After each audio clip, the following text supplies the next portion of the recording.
Join me today as I make my homemade chili, starting with yellow onion, which we're gonna finely dice into very small pieces. Once we get that chopped up, we're going to put it in my cast iron Dutch oven with a little bit of olive oil. We're going to saute the onion until it starts to caramelize.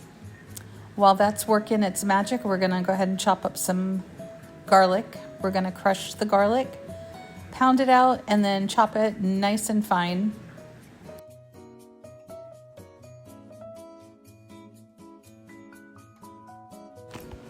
After we mince that garlic up, we're gonna go ahead and toss it in the Dutch oven with the onions, and we're gonna saute for just about a minute until the garlic gets fragrant.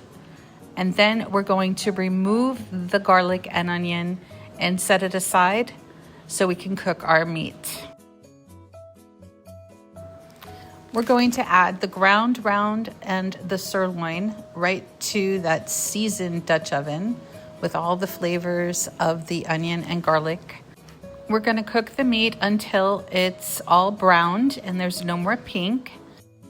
After the meat's cooked, I drain out all the extra fat and grease using this strainer that you see.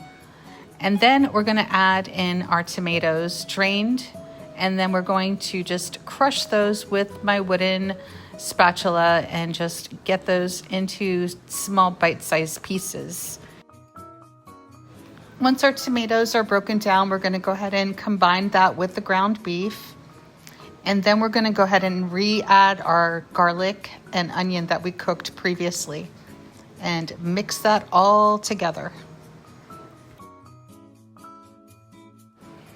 Next, we're gonna add our seasonings. So we're gonna start with 2 teaspoons of chili powder. And then we are going to add in 1.5 teaspoons of cumin. These give the chili a nice smoky flavor. Now we're gonna add a little heat with 1/8 teaspoon of cayenne pepper and 1/8 teaspoon of red pepper flakes. You can, of course, adjust that. If you want it extra spicy, you can add a little more, or less spicy, add a little less. And then, of course, a little salt and a little pepper. Add our seasoning blend to our meat mixture and go ahead and combine that.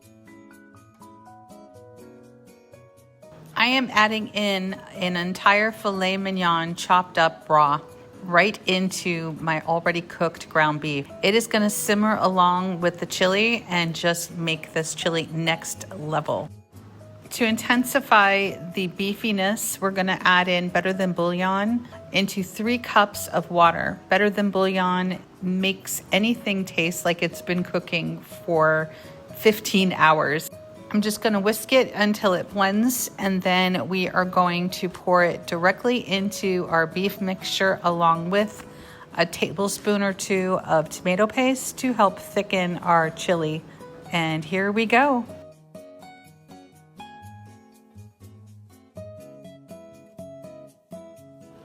Once that's added, along with a splash of Worcestershire, which unfortunately, I'm sorry I didn't record, but we did put a tablespoon of Worcestershire in there as well.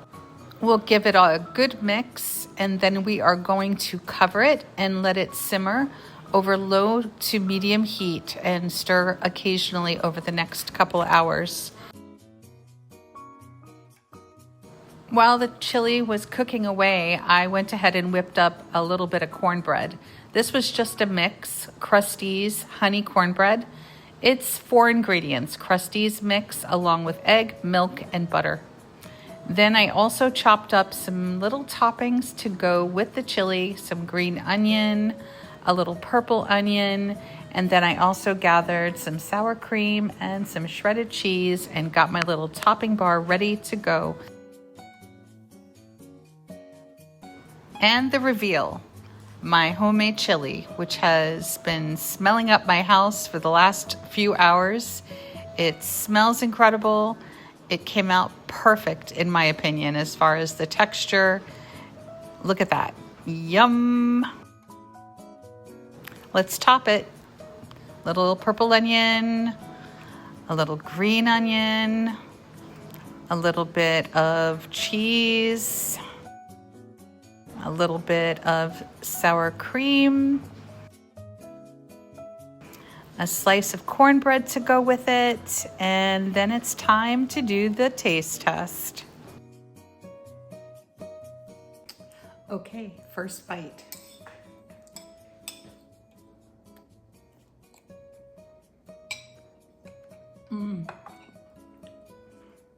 It's incredibly beefy, and I mean beefy in the best way. You can taste all the different cuts of beef that we used. The ground sirloin, the ground beef. Even the filet mignon comes through. All the flavors of the meat are really intense and rich. It's delicious, really. Beefy, meaty deliciousness. Second bite.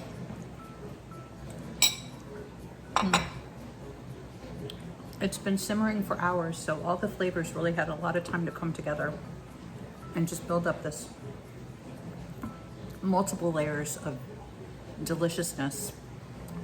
The red pepper flakes and the cayenne, I didn't put very much. I kind of was very gentle with how much I put in. You can always increase that either during cooking or after for each person if they want to add a little more heat. But it's just a slight level of heat, just warm enough, nothing to sting your tongue, especially because my husband does not like spicy food. But this is definitely a win. At the end, I did add some toppings, and you can do a little topping bar if you're gonna have like a little chili party.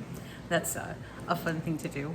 So you would chop up your green onions and purple onions and some shredded cheddar, some sour cream, the cornbread. The cornbread was very simple. It was a mix that I made, so I didn't really put that on camera, but it's just 4 ingredients. It's the Crusties cornbread mix with a little milk, butter, and egg.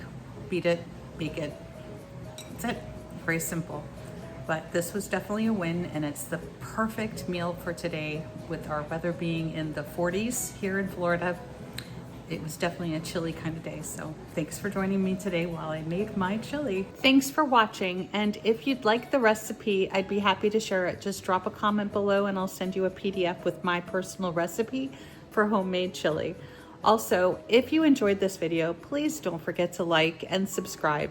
And if you like to travel, check out my Cruising with Jen's Faves page as well. That's where I upload videos on traveling and travel tips. And thanks again for watching.